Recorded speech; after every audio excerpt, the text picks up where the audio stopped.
Today, we will talk about how to make a Japanese garden. Let's have a look at the details. Japanese gardens are renowned for their quiet beauty and pristine plant growth. Adding a Japanese garden to your home is a great way to build your own little getaway, all while putting your green thumb to use. There are several types of Japanese gardens, so do a bit of research to figure out which type of garden you'd like to build. The first step is building a Zen garden. Build a Zen garden if you want a completely dry garden.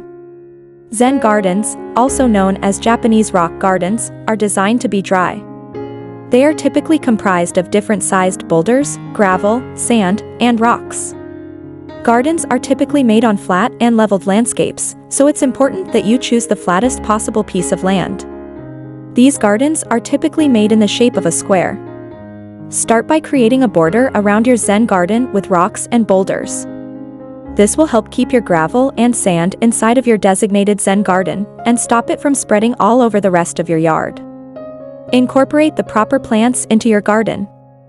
Zen gardens are simplistic and typically include limited plant life, mostly moss, small trees, and shrubbery. Don't add too many elements, as Zen gardens are meant to be simple and relaxing. Rake water designs into your Zen garden. It is important to rake your gravel or sand so that it replicates flowing water, as this is a key element to a proper Zen garden. The second step is creating a tea garden. Build a tea garden. Traditional Japanese tea gardens are divided into two areas that are separated by a simple barrier. The outer garden is meant to be a pathway into the tea ceremony, and the inner garden is where the tea ceremony takes place. Include a stone water basin as a cleansing area between the two gardens. Create a wall or gate to separate the outer and inner gardens.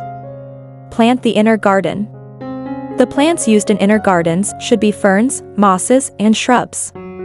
The inner garden's focal point should be a tea house. Your tea house doesn't have to be a completely built house. It can simply be a wooden structure with beams and some type of roof. The third step is choosing to build a strolling garden. Create a strolling garden if you want a larger, more luxurious garden. During the Edo period, the wealthier class of Japan enjoyed a great deal of extravagance and recreation. Build your strolling garden in the proper area.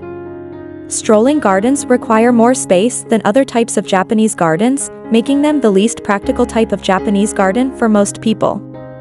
Plan your garden. Many strolling gardens rely on artificial landscape to make them extremely beautiful and surreal. Create your landscape.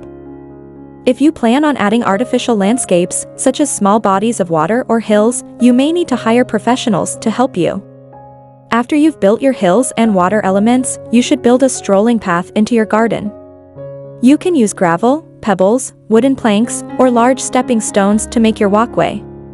Decorate your garden with benches, large statues or sculptures, incorporate bright, flowering plants, line your pathway with beautiful lanterns, add a few fountains throughout your garden, etc.